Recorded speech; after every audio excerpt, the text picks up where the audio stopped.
You are working harder than ever, yet your bank balance stays the same. Why? It is not because you do not earn enough, it is because you are being robbed by habits you do not even know you have. Most people will die waiting for a 10% raise that inflation already ate 3 years ago. Today, I am exposing the 7 habits keeping the middle class trapped in a cycle of functional poverty. If you have ever felt like you are running a race with no finish line, this video is your exit ramp. Let us break the chains. The modern middle class is facing a silent crisis. You wake up early, you stay late, and you hit your targets. On paper, you are successful, you might even earn a 6-figure salary. But the reality is that at the end of every month, after the mortgage, the 1-car payment, and the insurance, there is nothing left. You are one check engine light away from a financial heart attack. This is not a lack of effort, it is a structural failure of your daily habits.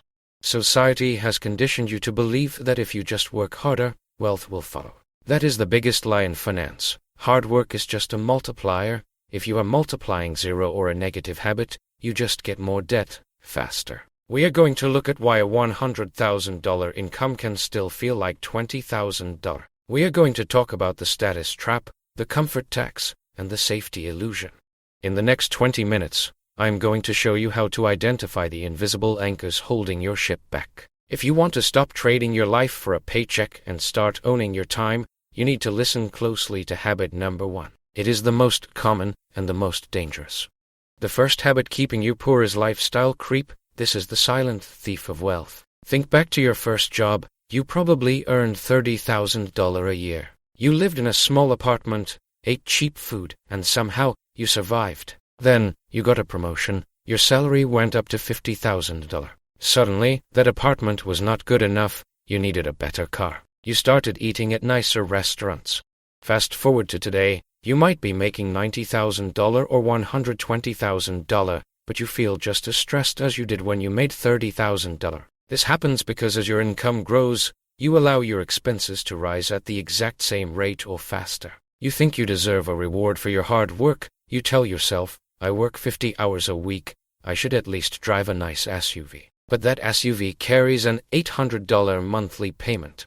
Over 5 years, with interest, that is $50,000 gone. If you had invested that $800 a month into an index fund returning 8%, you would have nearly $60,000. The wealthy do the opposite. They keep their expenses flat while their income skyrockets. They live like they are still earning their first salary for as long as possible.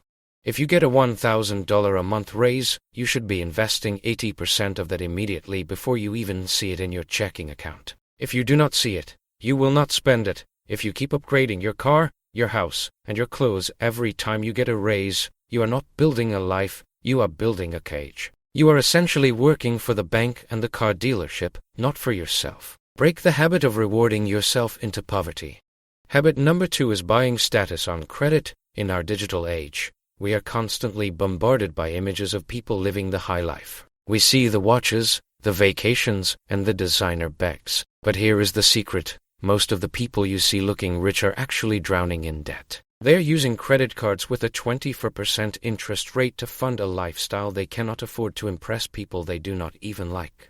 When you buy a $5,000 watch on a credit card and only pay the minimum, the watch ends up costing you $12,000 by the time you pay it off. You are literally paying the bank a $7,000 premium just to look wealthy for a moment. This is a status trap. The middle class buys luxuries first and investments last. The wealthy buy investments first and use the cash flow from those investments to buy luxuries.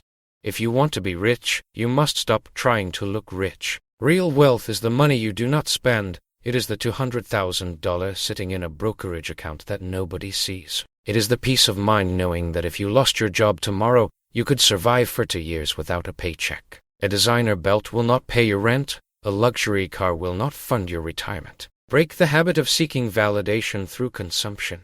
Every time you feel the urge to buy something expensive to prove your success, take that exact amount of money and put it into an asset that pays you. Buy shares of the company that makes the shoes instead of the shoes themselves. That is how you shift from a consumer mindset to an owner mindset. If you cannot buy it twice in cash, you cannot afford it.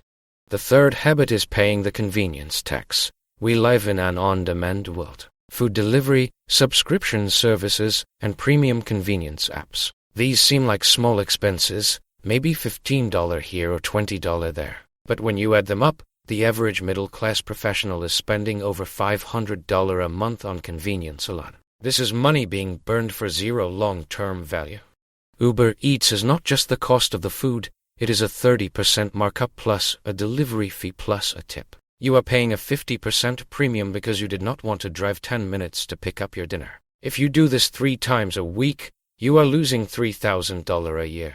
Over 30 years of investing, that is over $300,000 in lost retirement wealth. Is a cold burger really worth $300,000? Probably not. The same goes for subscriptions you do not use. We have become a subscription-based society where companies bleed $10 a month from us until we forget we are even paying. This habit teaches your brain that your money is disposable. It makes you lose respect for the dollar. To break this, you need to conduct a financial audit. Look at every transaction from the last 30 days. If it was for convenience and not necessity, mark it in red. You will be shocked at how much your laziness is costing your future self. Wealthy people value their time, yes, but they also respect their capital. They do not let their wealth leak out through 1,000 small holes. Plug the leaks, cook your own food, and cancel the apps you do not need. Your future self will thank you for the hundreds of thousands of extra dollars in your portfolio. Habit number 4 is believing in the safety illusion of a single paycheck. Most people think having a steady job is the safest way to live. In reality, it is the most dangerous financial position you can be in. If you have one source of income, you are exactly one boss-ass bad mood away from zero. You have a 100% dependency on a single entity that does not owe you anything. When the economy shifts or replaces your role, that single income stream vanishes and your entire life collapses because your expenses are fixed but your income is gone. The wealthy understand that safety comes from diversification. They do not just diversify their stocks, they diversify their income. They might have a salary, but they also have dividend income, a side hustle, or rental properties. Even if one stream dries up, the others keep the lights on. The middle-class habit is to come home from work and relax. The wealthy habit is to come home from work and build. You need to spend your evenings building a secondary stream of income. It could be a digital product, a consulting gig, or even a small YouTube channel like this one. Even an extra $500 a month changes your risk profile completely. It gives you the power to say no to a toxic job and the leverage to negotiate for more. Stop treating your job like a permanent safety net. It is a temporary tool to fund your freedom. Use your 9 to 5 to fund your 6 to 10. Until you have at least 3 streams of income, you are not safe, you are just lucky. Break the habit of professional complacency and start building your own safety net today. The final and perhaps most damaging habit is emotional investing. The middle class tends to buy when everyone is excited and sell when everyone is scared. When the stock market drops 10%, they panic and pull their money out, locking in their losses. When the market is at an all-time high, they rush in because they have FOMO, or fear of missing out. This habit ensures that you always buy high and sell low. You are essentially giving your money away to the disciplined investors who keep their cool. Wealth is built during the boring times and the scary times. The habit you need to develop is automated, unemotional investing. You should be buying the same amount every month, regardless of what the news says. If the market goes down, you should be happy because everything is on sale. If the market goes up, you should be happy because your net worth is growing. Most people treat the stock market like a casino, but it is actually a warehouse. You are buying pieces of the most productive companies in the world. If you cannot handle a 20% drop in your portfolio without crying, you should not be in the market yet. You need to train your brain to see red as a discount and green as a result. Stop checking your balance every day. Stop listening to the doom and gloom on the news. Set up an automatic transfer to your brokerage account, buy a total market index fund, and go for a walk. Time in the market beats timing the market every single time. If you can master your emotions, you can master your money. Break the habit of reacting and start the habit of planning. Wealth is a marathon, not a sprint. Take the first step today.